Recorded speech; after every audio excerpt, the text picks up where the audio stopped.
राजस्थान के चुरू जिले में तदेवरा नामक स्थान पर एक विक्रम संवत 103 के अनुसार गोगा जी का जन्म होता है। ये भादवे के महीने में कृष्ण नवमी को हुआ। गोगा जी चौहान वंशी थे और उनके पिता का नाम जेवर सिंह, माता का नाम बाछल देवी और पत्नी का नाम कमल दे, जो कि कमल दे गोल मुंड की राजकुमारी थी, जो पाबू जी के बड़े भाई की बूढ़ो जी की पुत्री थी। इनके गुरु थे गोरखनाथ जी और इनकी मृत्यु हुई थी भादवे में शुक्ल दशमी को।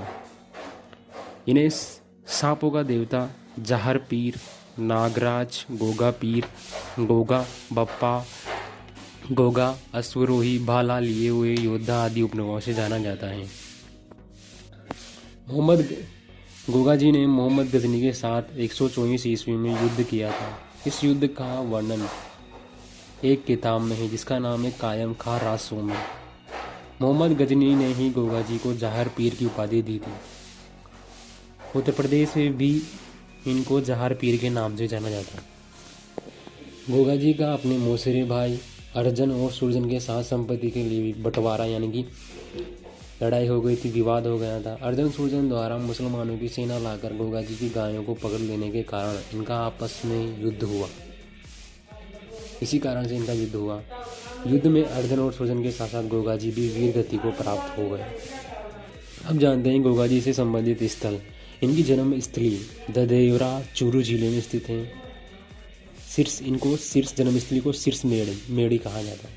समाधि स्थल को धूर मेड़ी कहा जाता है, जो कि हनुमानगढ़ जिले के नोहर नामक स्थान पर गोगा मेड़ी पर है।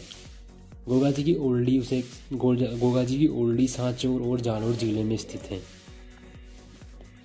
भादवे में कृष्ण पक्ष नवमी को गोगा नवमी, जिसे गोगा नवमी कहा जाता है, गोगा जी की स्मृति में गोगा मेड़ी मेला भरता है। मेले में गोगा जी के भक्तों द्वारा सांकल नृत्य डांस किया जाता है। गोगा जी की पूजा भाला लिए योद्धा के रूप में तथा सांप के रूप में होती। गोगा जी के मंदिर को वर्तमान में गंगा सिंह ने बनवाया था। धूर मेड़ी के मुख्य द्वार पर बिस्मिल्लाह अंकित है। इसके मुस्लिम पुजारी चायल व चाहल कहलाते हैं। गोगा जी को खीर, लापसी और चूरमे का भोग लगाया जाता है।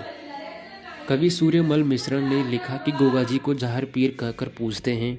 उन्होंने सांपों का जहर नहीं चढ़ता। गोगा जी का नाम सुनकर सांप शीघ्र ही स्थान छोड़कर चले जाते हैं। राजस्थान के अतिरिक्त गोगा जी को पंजाब राज्य, गुजरात राज्य, हरियाणा राज्य, हिमाचल राज्य और उत्तर प्रदेश राज्य में भी लोक देवताओं के रूप में पूजा जाता है। गोगा जी के भक्तों और भूपों द्वारा वाद्य यंत्रों, डेरों और मांदल द्वारा इनकी गोगा जी की फंड का वाचन किया जाता है या बोला जाता है। मुस्लिमों के विरुद्ध गोगा जी ने वीरता का वर्णन कवि बेटू मेहा जी ने गोगा जी का रसवला यानी जिसे रावणे नामक ग्रंथ में किया गया है। यूँ गए कि रावणे नामक ग्रंथ में गोगा जी की वीरता का वर्णन कवि बिट मोहा जी ने किया। किसके विरुद्ध? मुसलमानों के विरुद्ध। गोगा जी को हिंदू सर्प का अवतार भी मानते हैं। इन्हें नागराज के नाम से जानते हैं और मुस्लिम इन्हें गोगा पीर के नाम से भी पुकारते हैं।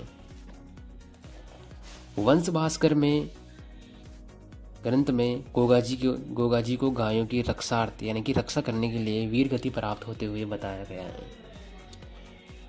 लोकगीतों में गोगा जी को कल्याणकारी, मंगलकारी, इच्छाओं को पूर्ण करने वाले लोक देवताओं के रूप में याद किया जाता है।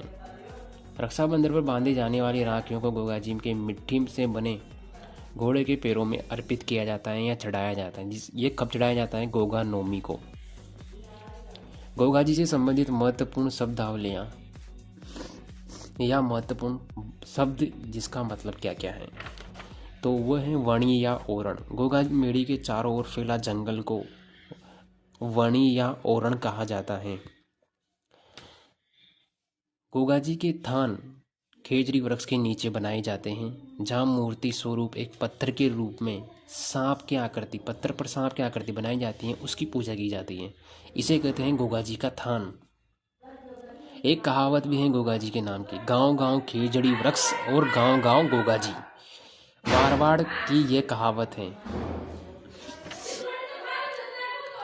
9 घाट वाली गोगाजी के नाम की राखी। राजस्थान का किसान वर्षा के बाद हल जोतने से पहले गोगाजी के नाम हल और हाली को गोगा राखड़ी बांधता है। गोगा राखड़ी एक प्रकार की